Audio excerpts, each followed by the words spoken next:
All right. Welcome to another episode of the Winner Circle on the It's More Than Just Money movement channel on YouTube. Remember, guys, if you haven't subscribed, you are missing out. Please click on the subscribe button. Click on the notifications bell. Remember to comment and let us know what your thoughts are. Now, I've got a powerhouse in the house today. One phenomenal woman. Her name is Alison Weihe. I only say Alison Weihe, but her name is Alison Weihe. So she's an entrepreneur. She's been in business for more than 25 years now. She's a speaker. She's an author. She's a coach. She is the co-founder and executive and director at Creative Stone. I think it's one of the companies that deal with cladding. You know, you must check them out. Some of the amazing work that they're doing. She's an executive partner at the Mindset Development Institute.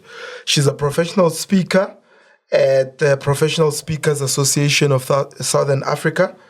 She's been awarded for PSASA Speaker Factor winner in 2021, multiple entrepreneurship awards, Top Coach Award from the Coach Foundation.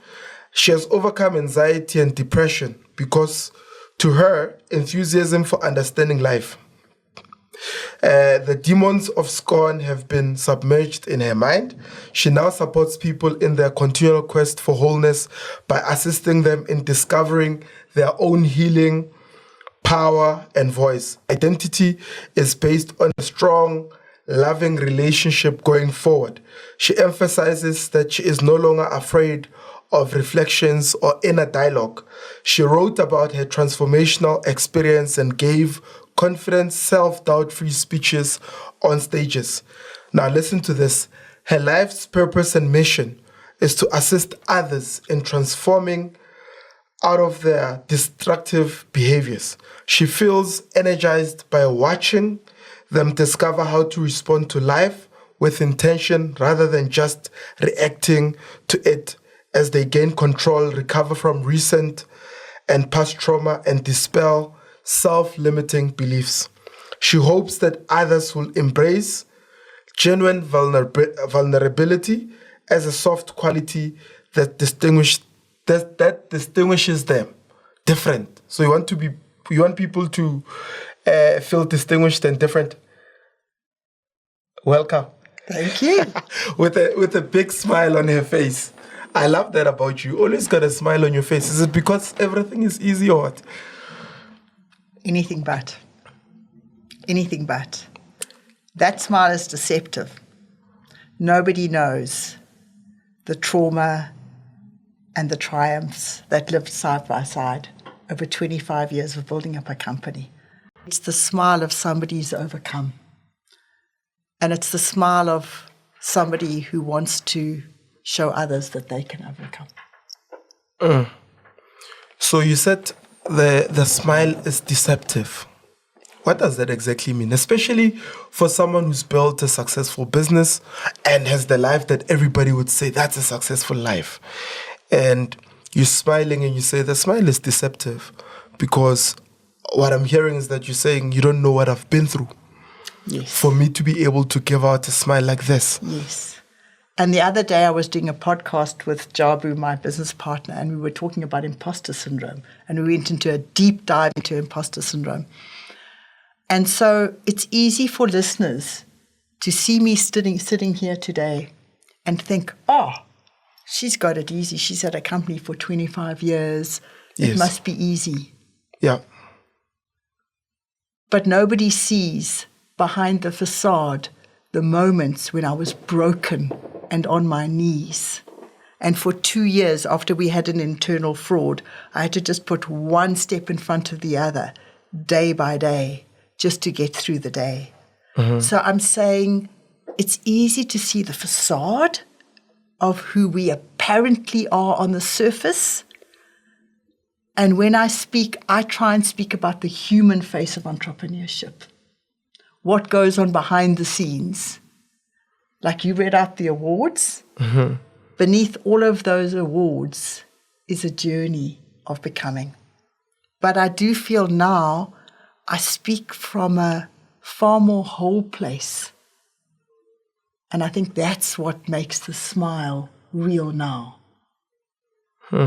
Is that I'm more integrated in my public figure and my private figure. It's like they've married one another at last. Sure. Does that make sense? They've married one another at last. Do you feel like they were separated? Your public figure, successful person, yes, and the background person that fought for the public figure person to exist? Yes. Yeah. So where does the journey start? Because I feel like I'm more interested in the background person than I am in the glory person. Because I feel like the public figure person is more the glory. Yes. But the background person is more the story. Where does the story begin? Because we might say it begins 25 years ago when you build a business, but does it really begin 25 years ago? I think it begins far longer ago than that, because I became an entrepreneur by default, not by design. I didn't wake up and say, I'm going to become an entrepreneur ever at school. I was the shyest, most complicated person at school. Yeah. And so if I look back on my journey, I grew up in a bipolar family. So there was a lot of turbulence at home. And I had a lot of self-doubt, a lot of anxiety growing up in a home where you had to tread on eggshells. You never knew what was going to happen the next time. So I think part of my journey is my mental health journey of going from anxiety and depression in a very home with lots of upheaval to kind of finding myself as a political activist when I was younger, to then being a journalist, a change management consultant, to finally stepping in completely by default, not by design, into my entrepreneurial journey. So I think I've walked a long journey before I even started the journey of entrepreneurship. But 25 years ago, everybody said to us, what on earth do Friedel and Alison know about running a company? Give them 3 months. Mm-hmm. Give Is that them you 6 and your months. husband? Yes. Yes. Yes. So I walked a journey before I even was able to become more public. But even since then, that's been its own entrepreneurial journey. And then another journey followed with the speaker and writing. Yeah. So it's almost like I've been on 3 journeys. I feel like I'm in the 3rd act of my life. Mm-hmm. So the first act of your life, I heard you mentioned that you were a journalist before. And what else? What else were you doing before you actually discovered the gift that is entrepreneurship and you starting your business? What was your life like then? What were you busy with? Well, after I studied at university and I did honors in more focusing in industrial... Did you study in essay? Yeah. Yeah. Stellenbosch and UCT.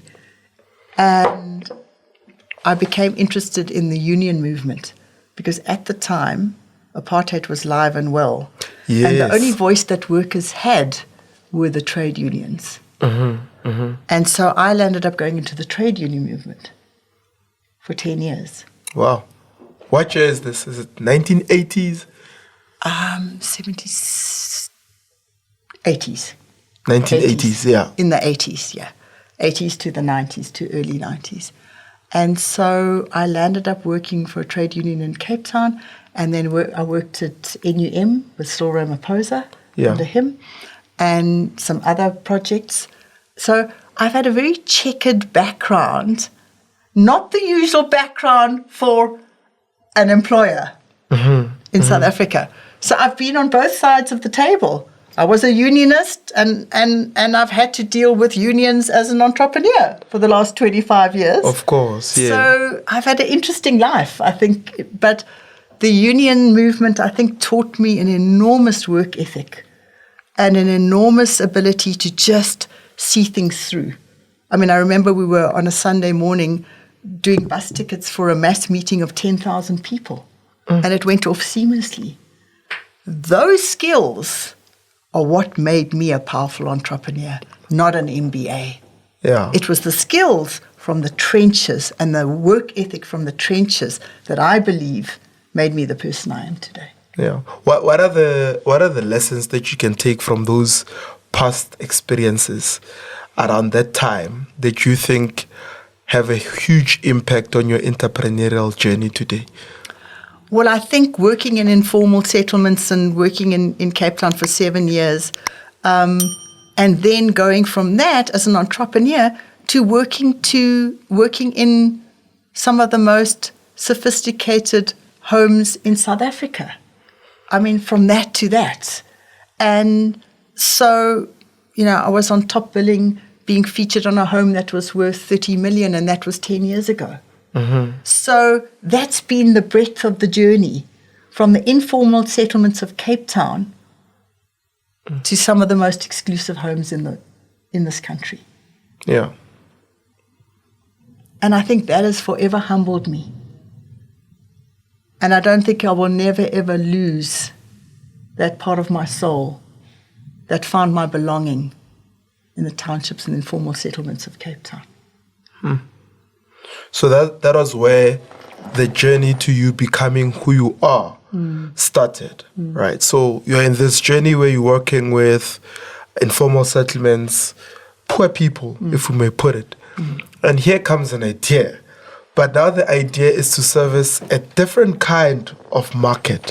Where do you get the confidence to act on that? Because all your working career, you've been working as an activist, yes, working to help the poor. And then now you're like, okay, now it's time to make money. I'm going to target rich people. It wasn't like that. It wasn't at like all. that. Yeah. Not whatsoever. The opposite. Yeah. Actually, what happened was my husband wanted to start a business in construction and manufacturing, and both reached a point in our lives where he wanted to be more. He'd been working for his brother for some time in his brother's very successful company.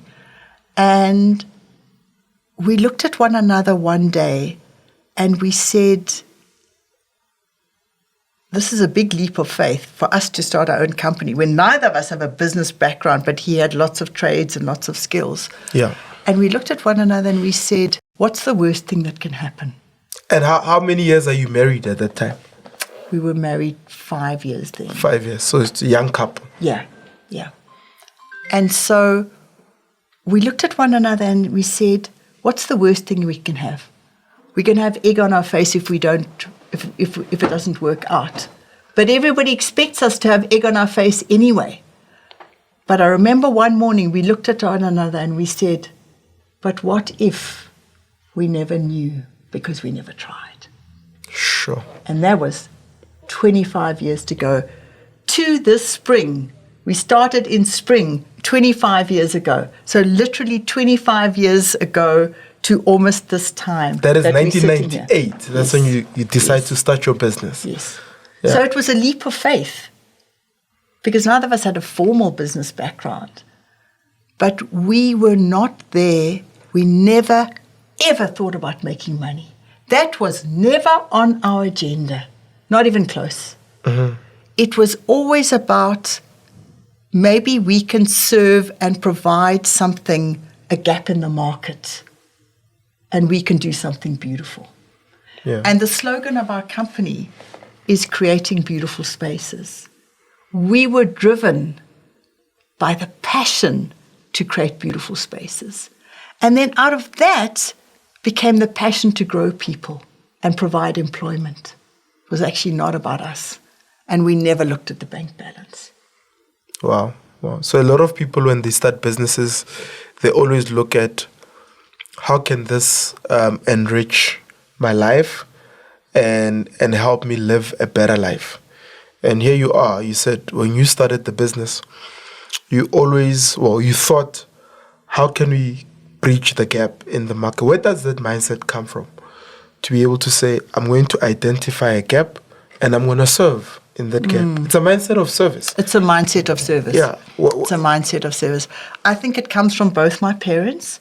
My father was a successful entrepreneur in Cape Town and built up a company from scratch again and built it up with his business partner, who was a Muslim gentleman at the time. That was a very unusual partnership. And so I always saw the passion he had to grow people. He was all about growing people. So I think I had some of that spirit from him. Yeah. And I had a spirit of service from my mother and her deep faith. And somehow this journey intersected both. Yeah. Yeah. So were you raised from a Christian family, or what? I hear you say your mother's deep faith. Yeah. Yeah. Yeah. So I think my mother impacted me a lot from that perspective. Yeah. Do you think one's journey in terms of their faith and their work in the marketplace, their faith and their work have to be integrated at some point? Because, I mean, your father had an unusual partnership. I think he was probably in the Christian faith, and his business partner was Muslim. Exactly. However, and he was ahead of his time. Yeah. We're talking about the 1960s here. Yes. And here these two gentlemen said, we're going to put our faith differences aside. Yes. We're going to connect based on the work that we're doing. I'm going to serve based on my faith as a Christian. Yes. You serving based on your faith as a Muslim. Yes. Yeah. What are your thoughts around that? I think it was a fascinating partnership because my father helped send Dolphia, was his name, and he's still alive and he's 80-something now. Oh. And my father's passed, but he sent him to Mecca with his whole family. It was a huge thing in his life. Wow, as a gift to him. Yes. Wow. Because of what he'd done to help build up the company with my father. So they walked an extraordinary journey together at a time when it was a very unusual. So it became like a BE company before there was such thing as BE. You know, it was just an interesting time and an interesting journey. So I think my father inspired me to think big. He said to me, I'll never forget, he said to me, Eddie, don't worry about the details. Focus on the big picture. And so I think that's where my visionary side comes from. Yeah. How have you applied that? Don't worry about the details. Focus on the big picture. How have you been able to apply that? I think I've applied it in many ways because there are many things that I'm not naturally good at. I'm not very technical. Ask my husband. He has to deal with my technological challenges. So there are quite a few things where things don't come to me naturally. And I need help and support to be good at the things that I am naturally good at, that it just flows for me. Like I'm a natural networker. Yeah, definitely. I just network with people. And I put you together with somebody else. And then I meet somebody else and I say, oh, you must meet so-and-so. That's just in my soul. It's in my soul. But sometimes I need help with putting the pieces of the puzzle together. So I think that's where I've applied it and continue to apply it. Yeah. So what do you think is that turning point where you realize that, Alison, actually, this is the thing that you're good at. This is your bigger picture. Your bigger picture is that you're a networker, you're a connector. Yes, you're a businesswoman, but this is your strength. You're able to put people together. You might not have the technical skills, but it doesn't matter if you've got this one figured out.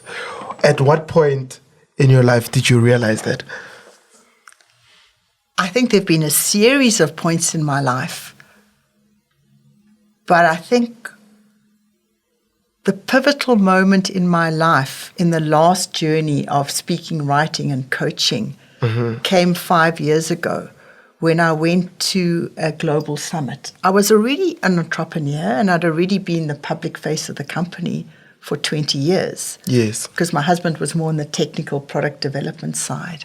You're more on the PR. And I'm more on the face and the clients and I loved serving clients. I had great relationships with clients. That was my passion. I loved dealing with staff. I loved seeing my staff grow. I loved seeing them come through the company. Maybe they're there for 5 years, but when they leave, they're a different person 5 years later to the person that walked in the door. Sure. That's been my passion. Yeah. One of my greatest passions has been growing people. Yeah. Yeah. So I think that the journey, really this deep journey of me sitting chatting to you, Witness, today, that real journey started 5 years ago, where I was at a global summit and I heard them. It was called Mind Valley, and it's actually a self-development organization that's become one of the most powerful self-development organizations in the world. And we were basically there, and my husband had said, we'd listened to a few different podcasts and different thought leadership on it. And he said, do you want to go to Mind Valley? And I was like, yes, because it felt like the next step of my evolution, listening to this thought leadership. And so we went, and I'll never forget, I posed outside a poster at Mind Valley, poster like this, and it said, be extraordinary, with a picture of an astronaut. Big picture thinking, like we're talking about. Yes. And I posed next to this poster because I thought it was kind of cool. I had on this blue denim outfit and my blue matched the poster. I'm sure you looked amazing that day. I just thought I matched the blue in the poster. The words about be extraordinary hadn't even filtered into my consciousness. Not at all. I was there purely as a shy little entrepreneur who had a small company in South Africa, nothing big, nothing glamorous. But when I went through the door of that conference center in Tallinn, Estonia, just below Finland, I didn't know that my life was forever going to change. And speaker after speaker poured courage into my heart. But the few speakers that really, really touched me were not the speakers with the incredible content and facts and figures. They were the speakers, and you will love this, the speakers with powerful personal stories. Those were the ones that changed my life. And there was one young speaker there called Nicole Gibson. And she went up to the stage and she said, who here feels lonely? There were 1,000 people from 53 different countries in the auditorium. And slowly the hands went up.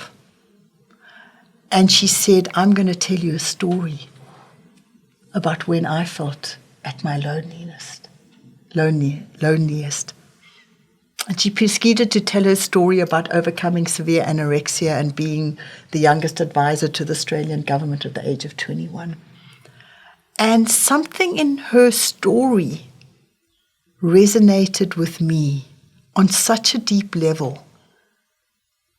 It was as if she peered into my heart, sitting as one of those 1,000 people in that auditorium. It was like she was speaking personally to me.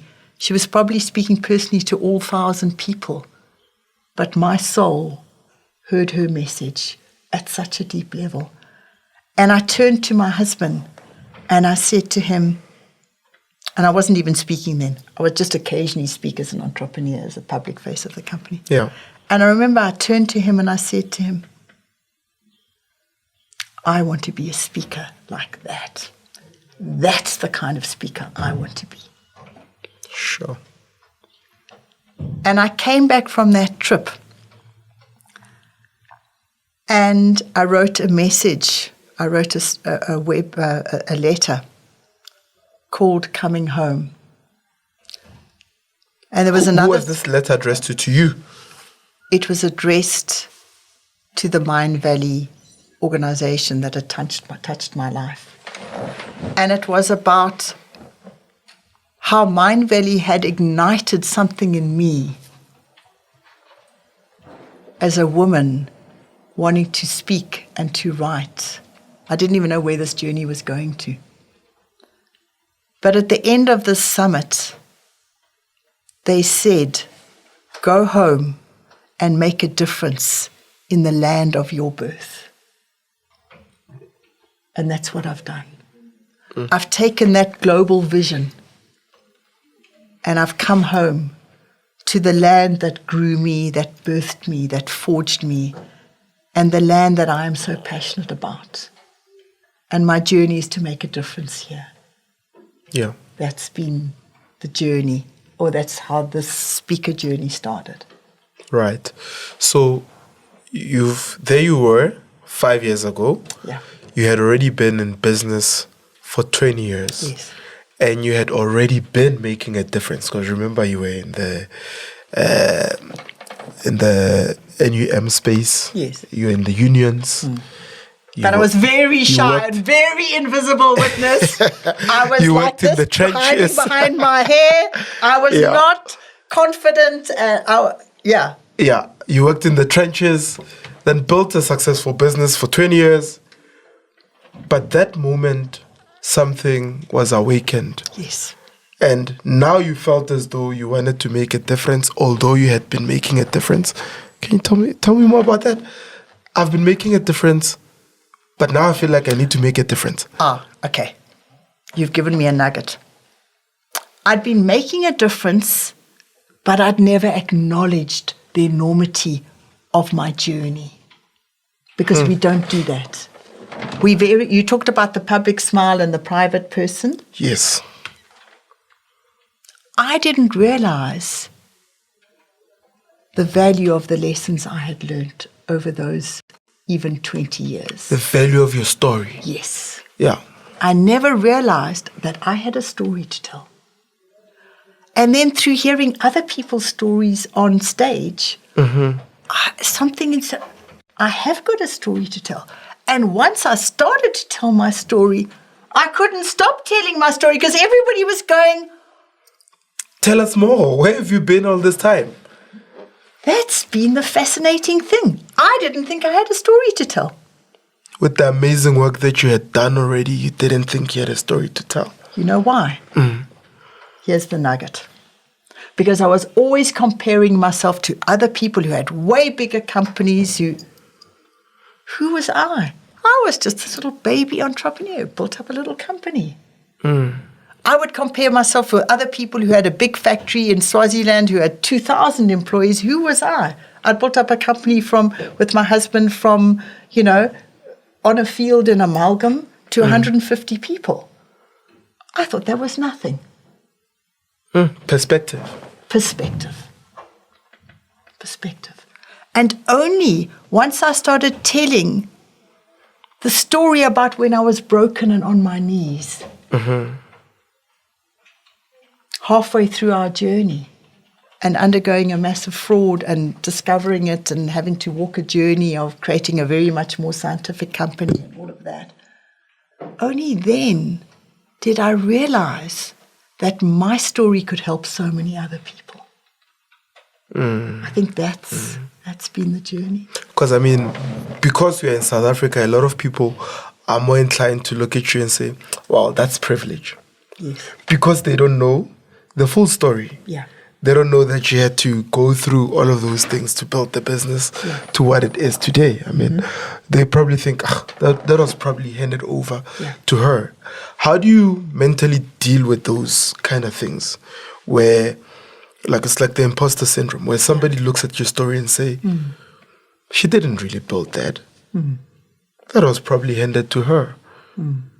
She's a white woman after all. Yeah. And I will never discount the privilege I've had, because that would be a facade. I did have a more privileged upbringing in the sense I could go to university and all of that. But when we started this company, we started with minimal funding, and we started with a little shed on a field in Amalgam. That's downtown Joburg. That's all we could afford. And we had a tiny little shed with 2 workers. And that's how we started. You just started with 2 workers? 2 workers. Yeah. And so there were moments in that early journey that were quite terrifying. And I remember once we had 2,000 Rand in the bank. That's all we had. And our children were 2 and 3 years old when we started the company. So it was, and we just had to dig deep, and we never got funding. We did everything ourselves. We worked incredible hours. We worked till 12 o'clock at night and up at 4 a.m. And that was our journey. So it was 7 years before we could afford a proper honeymoon. We were a camping honeymoon when we first got married because that's all we could afford. And it was 7 years before we could afford to go to a 3-star hotel and have a holiday. So I say that not because I didn't have privilege, but to give the perspective of the journey, that there were times where it was terrifying and it was a roller coaster ride. So very often I see young entrepreneurs and they get their first big deal and they want to go off and buy a great car to show, like, I'm going somewhere, you know? Mm-hmm. We drove battered old cars 4 years. 4 years. Because everything was about the business. Everything was about supporting the staff as the company grew. So, part of our track record is we've never paid one of our employees late in 25 years. It's always about the company first and us second. So I don't know if that answers your question. Yeah, keep going. In terms of perspective. Yes. I remember I was on a site at Dainfern. I was in the early-ish days. And somebody said, this lady, in one of my clients said, "Oh, your handyman was here." And I said, "No, as the owner of the company, I work for him. It's my husband." Because he drove an old bakkie. So she thought he was the handyman. Yes. We had to be that humble in order to survive. Wow. I don't know if that helps the perspective. How important is that kind of humility in building a business, especially in the beginning? Being willing to truly be a servant, because truly business people are the servants of the customers. They are. So how important was that in your journey? The fact that your own husband, who was literally the owner of the business, was called your handyman.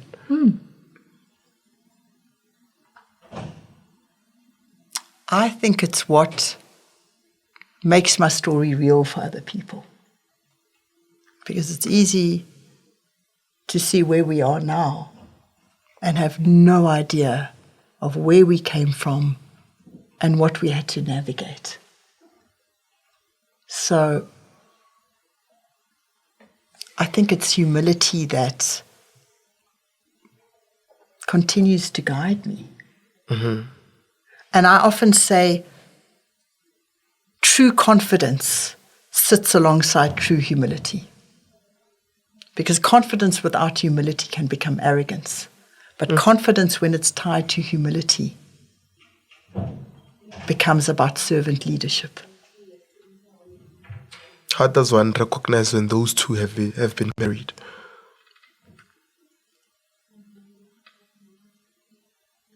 I think it comes back to the start of our conversation, where I said, when the gap between your public persona and your private persona meets, that you're the same person on stage as off stage. That for me is true congruence. So I'm attracted to leaders. I'm attracted to leaders that are the same person off stage as on stage. They don't have a public persona. You are only witness. There's only one witness. And you exactly, and because I know you, and you're the exactly same person on stage as off stage. And that's what makes you so powerful. And I think that's what your followers see. That's why your roadshow is so powerful. Because when I saw you when I heard you speaking at the Sandton Convention Centre, we only said briefly hello to you that day. Yes, I remember at the private property show. Yeah.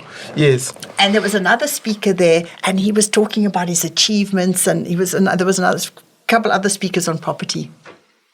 And you stood up and spoke, and there were people lining up in the queues to come and talk to you and get a copy of your book, because you were so real, because you spoke from the heart, because you were so your story was a story told in a way that everybody could relate to. You spoke with such a human voice. That's why you had people lining up to get your book. I see that. I see what you're talking about there. So, having built the business, and now you realize that you have a story, how do you then transition into the speaking space? Now, we're going to talk about the Mindset Development Institute as well, Yes. which is one of your companies. Yes. But that comes after you now were a speaker. You are now an author. And you've started that. But before that, here's Alison. You've transitioned, you've built a business for 20 years. Now you want to be a speaker. What are the steps that you take from there? And where does now the confidence come from? The confidence comes from the journey of the last 5 years. And the people who believed in me and saw something in my voice that I hadn't seen in myself. And so I think the journey really started when a friend of mine introduced me. She heard me speak at our 20th celebration of the company. And I only spoke briefly. And she's become a global speaker now. And her name is Joni Petty. And she said to me, "Ellie, you coming with me to the Speakers Association." She's quite forceful and she's quite passionate about stuff. "Ellie, you coming with me to the Speakers Association?" So I said, okay. And I went to their first meeting. And I'd written that poem about coming home at Mine Valley. Yes. There was a poster at that first meeting. There was a banner which had PSASA, which is the Speakers Association of South Africa. And there were some hashtags. And the hashtags were co-collaborate, amazing, and there were a couple of hashtags. And I looked up at this banner, just like yours, and the last hashtag said, "Come home." I'd just written a letter about coming home. Yeah. And from that moment, the Speakers Association became my tribe. They became my tribe of people that saw something in me, in my voice, that I didn't realize was there. And they helped me grow it, refine it, learn from it. I had many people in the Speakers Association who've really supported my journey. And it was through that journey that I got to meet Jabu. Yeah, Mr. Jabu Zwani, shout out to him. Yeah. Yeah. And so one night, I'd been following Jabu for some time. And I loved his posts. His voice was so resonant with my values, my outlook. And I'd been following him for some time. And one night we did a Speakers Association small gathering. And he was part of that group, but he wasn't that visible on that group. But I'd been following all his posts. And that night, Jabu came to my house. I wasn't expecting him to come. And Jabu will tell you the story. If he's on your podcast, he'll tell you the story. He didn't really feel like going that night. He was like, But something in him made him attend that night. Yeah. And I remember I said thank you to all the people that night. And I said the words, I'm not really a speaker. I wasn't speaking much. But I was already on the board of the Speakers Association. group. Yeah. Of a committee. But I said, I'm not really a speaker. He stood at the end of the area where we were sitting. And he came to the step and he looked deeply into my eyes. And he said to me, I'll never forget this moment. He said, "Ali, what's this thing about you not really a speaker? I've heard you speak. Where does that voice come from?" And so began a conversation that has never stopped between Jabu and I. Where did the voice come from? Now I'm interested to know. Where did that voice come from? I think that voice came from my background, growing up where I was always quite shy. And on occasion, when I was asked to do something, I was sometimes members of my family might say, why would they ask you? Like, why? And I interpreted that as, well, who am I to be anything? To be a speaker, to be a writer, to be a coach, to be anything. To be a successful entrepreneur. Yes. And so I had to dig deep to actually find that voice and silence that voice of who are you to speak, to how can your speaking serve others. And that's the journey I've been on the last 5 years. That's amazing. And all of that started with a question. Yes. A powerful question. Where does that voice come from? How have you been able to silence that voice, and how can the next person be able to silence their own voice that is doubting them? Because I think we all get that voice, one way or another. We all get that voice. And I think knowing that you're not alone when you hear that voice. But what has happened is that my mission to make a difference in the world has silenced that voice. And whenever I feel self-doubt, I go back to Jabu's words to me. Yeah.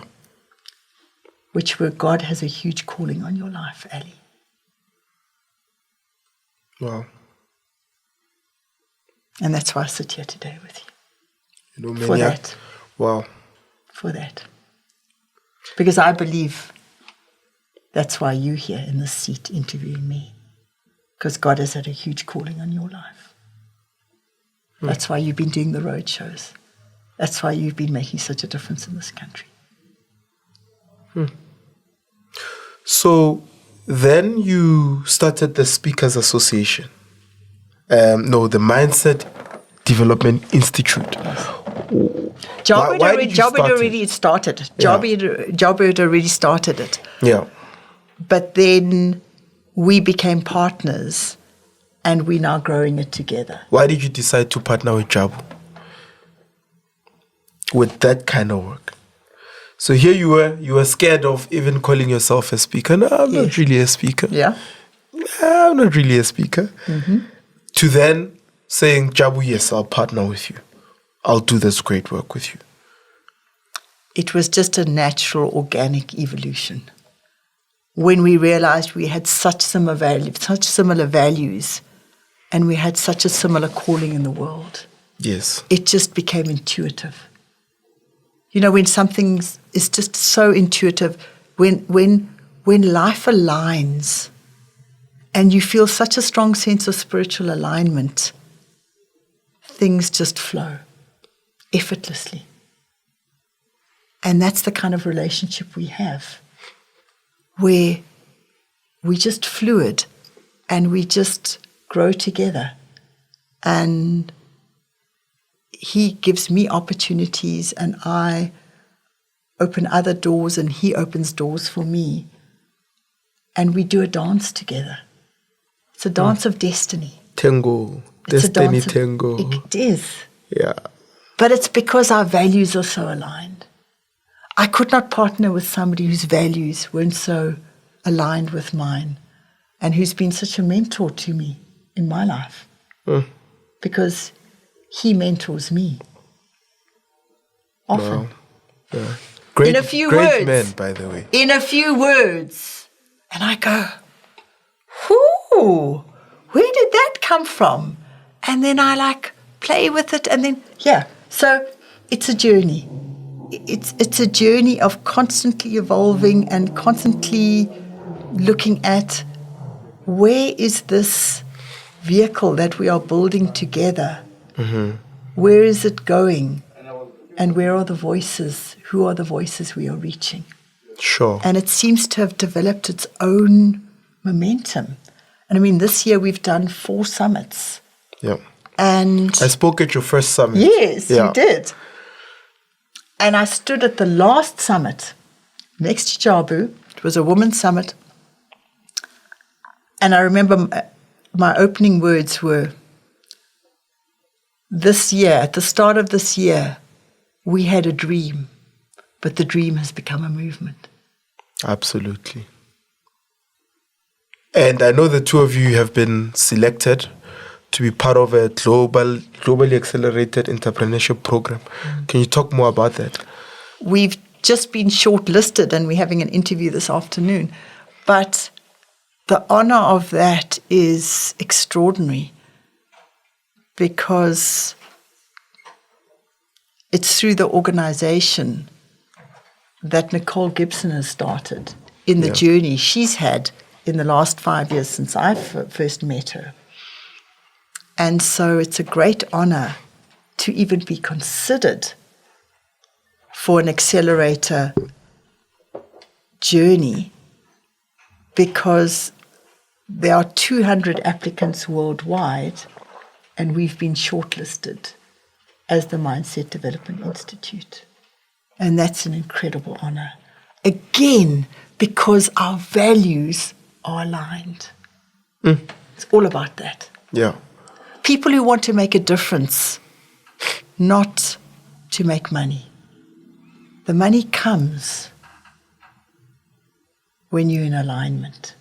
But The you money seem to be good with flows. partnership, eh? What I'm picking up. I mean, a lot of people, especially men and women that are married, Yes. are not able to build the kind of business that you've built, right?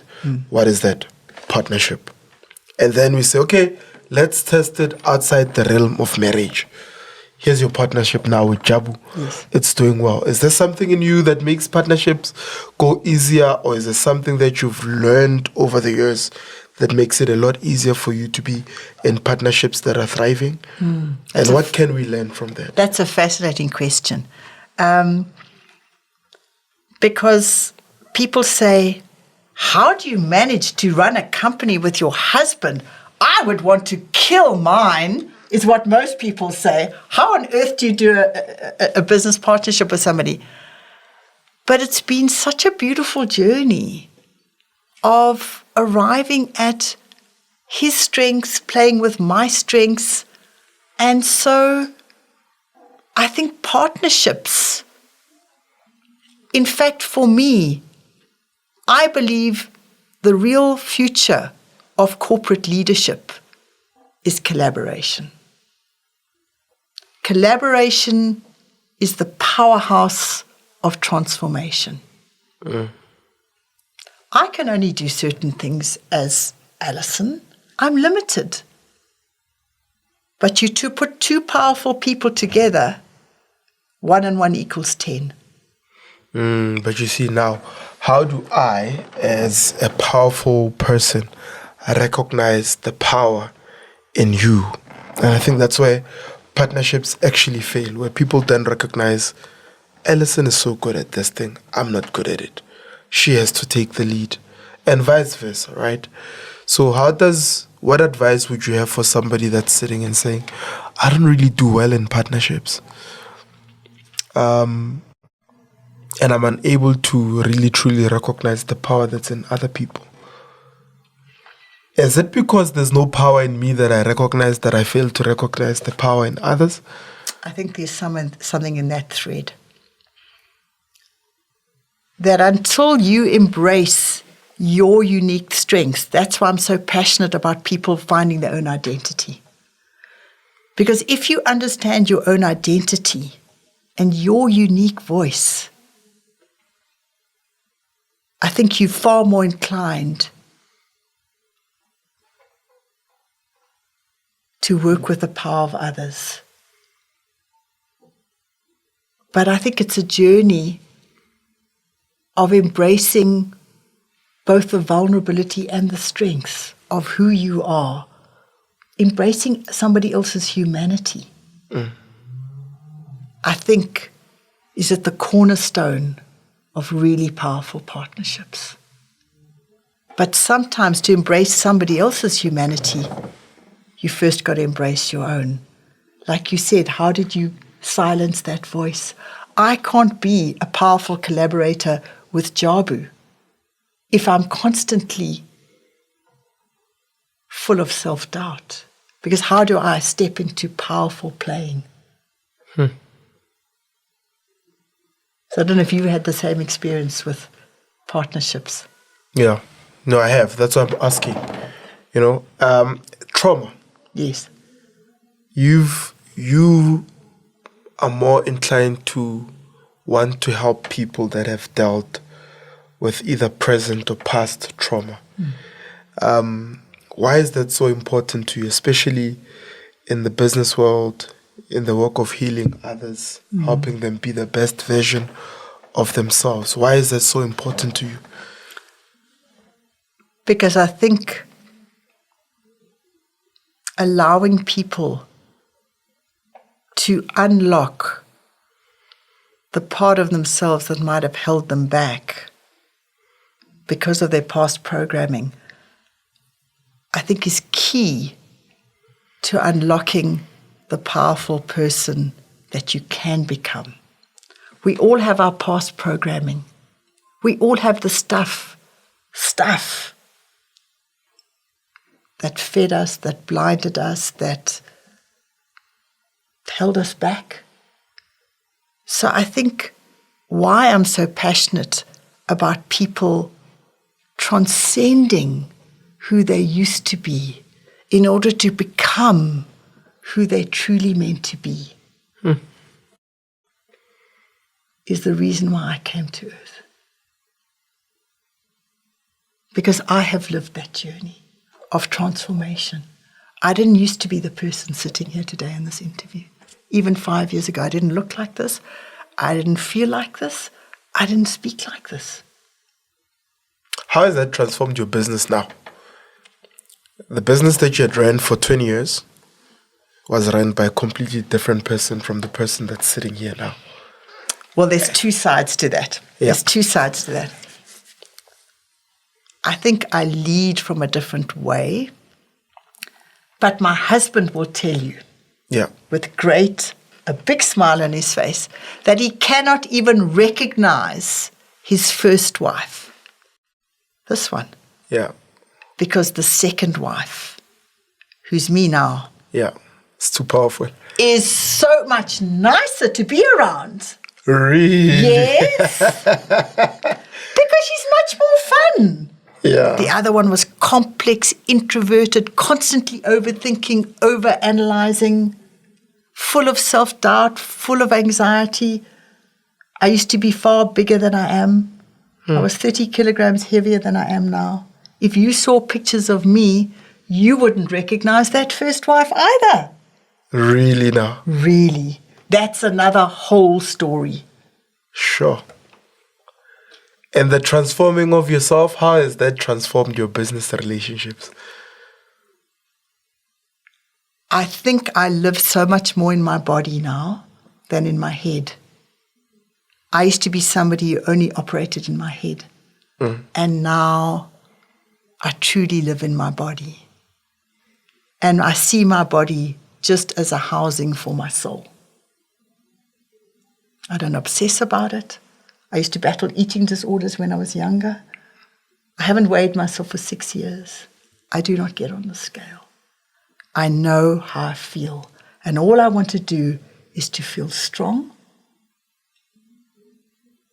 and whole.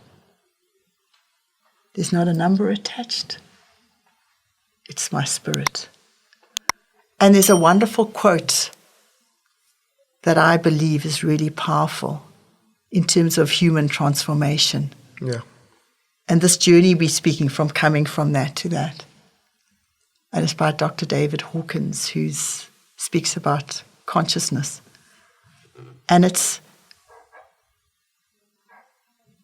your unconscious will never give you what you think you deserve until you embrace the consciousness that you deserve it.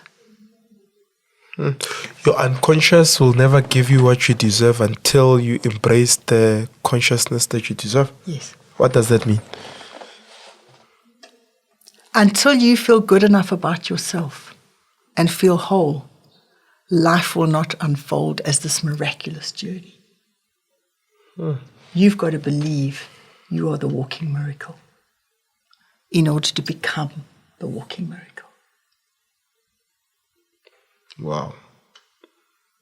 Any other quotes? Sure. Now you've caught me off guard. It was actually time for quotes. You're in the spirit. There's one that I think is really lovely. It's by Brené Brown. And I live by that. And that is, courage is not the absence of fear. It's the absence of armor. So I really like unscripted conversation because we never know where it's going to. Yeah. I didn't know what you were going to ask me this morning. I didn't know if you asked me about the book or the company. And very often when we in that fluid moment, stuff comes up that's meant to come up. And that's the power of unscripted conversations. So when I speak, I try and speak without armor on. Because that's what I believe people really need to hear. The untold stories that allow somebody else to feel less alone. That allow somebody else to feel, regardless of my background or where I came from, something in my voice might give somebody else courage to do something big in their life. I love that. 2 minutes. Tell me about your book. I mean, it took me in your story that the book becomes a very small part because there's a lot of things that we ought to be discussing. And I know there's more. Yeah. And it took you 60 years to write the book. It took me 60 years to have the courage to tell my story in a really raw and vulnerable way. And I met one of my... So the book is a big part after all. Yeah. Because that's where the meat is. Yes. Yeah. Yes. And one of my... I remember I was at the gym one morning and I've got a mate, Shakes, who gyms, and he's very charismatic and dynamic and he's full of fun and everybody loves Shakes and he entertains the whole gym while he's gymming, which, yeah. And he said to me, Ali, I've been reading your book. I feel like I'm in your head. I said, that's the idea. My book is about getting into my head so that you can feel what I felt. There were 3 times where I stood poised above that bin thinking, why on earth am I doing this to myself? I don't need to write a book. I don't need anybody to know about my story, especially the vulnerable bits. Yeah. 3 times I stood poised above that waist. I had manuscripts, a bit of history, a bit of this, manuscripts all over the house. And we're sometimes guided by the whisper in our soul, that voice that comes to us. And something said, maybe your story can help somebody else. And that's what stopped me every time. And since I've written my book, so many people have said, your book really helped me. Your book helped me to know that we all have a story inside of us. And so my message really these days is about don't wait 60 years to start believing in yourself. Don't wait 60 years to start loving yourself, because it took 60 years for me to start to embrace who I was in all the multicolored facets of who I am.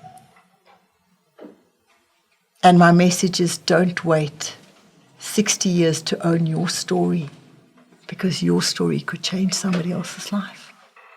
And now my story is changing other people's lives, just like Nicole Gibson's story changed mine. Wow. And that's why we're sitting here today. I love it.